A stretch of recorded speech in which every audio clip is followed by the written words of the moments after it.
Il arrive qu'aux époques de transition, de crise, le croyant est enclin à se détourner du chemin de la foi pour retourner aux œuvres de la loi et retomber sur lui-même. Ce fut là l'écueil où la foi des Galates menaça de sombrer.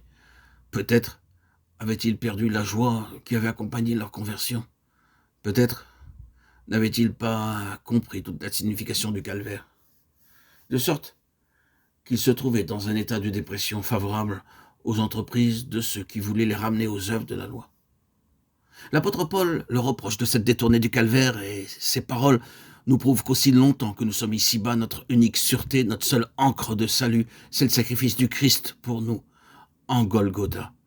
Ô Galates insensés, vous aux yeux de qui j'ai si vivement dépeint Jésus-Christ crucifié, Galates 3:1.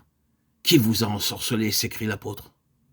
Ne leur avait-il pas annoncé tout l'évangile comme aux Corinthiens et aux Romains? Comment avait-il pu oublier si rapidement une telle démonstration de la mort de Christ pour retourner en arrière?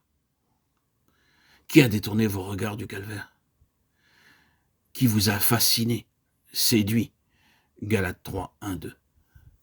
Serez-vous assez insensé pour revenir aux œuvres mortes? Lorsqu'ils avaient regardé au crucifié, ils avaient reçu l'Esprit en croyant simplement au message de la foi. Ils avaient alors fait l'expérience que la prédication de la croix était bien la puissance de Dieu. Dieu avait répandu son esprit sur eux en abondance et accompli des miracles en eux.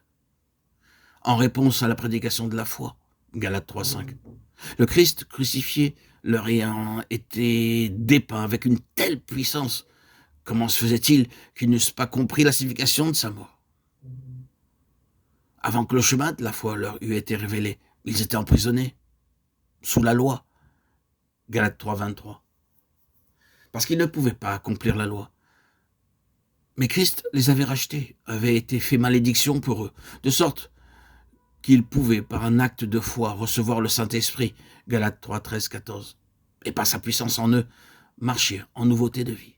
Avaient-ils oublié que c'était par la foi en Jésus-Christ qu'ils étaient devenus enfants de Dieu, et que tous ceux qui avaient été baptisés en Christ avaient revêtu Christ, Galates 3:27. Était-ce en vain qu'ils avaient tant souffert? Allaient-ils retourner à la prison où leur âme avait été enchaînée et se remettre sous l'esclavage de la loi au lieu d'entrer dans tous leurs privilèges d'enfants de Dieu? Et l'apôtre leur dit son angoisse. Ils souffrent à nouveau pour eux les douleurs de l'enfantement jusqu'à ce que Christ soit formé en eux. Combien insensé de leur part de se détourner de la simplicité de la foi en Christ pour mettre leur confiance en eux-mêmes.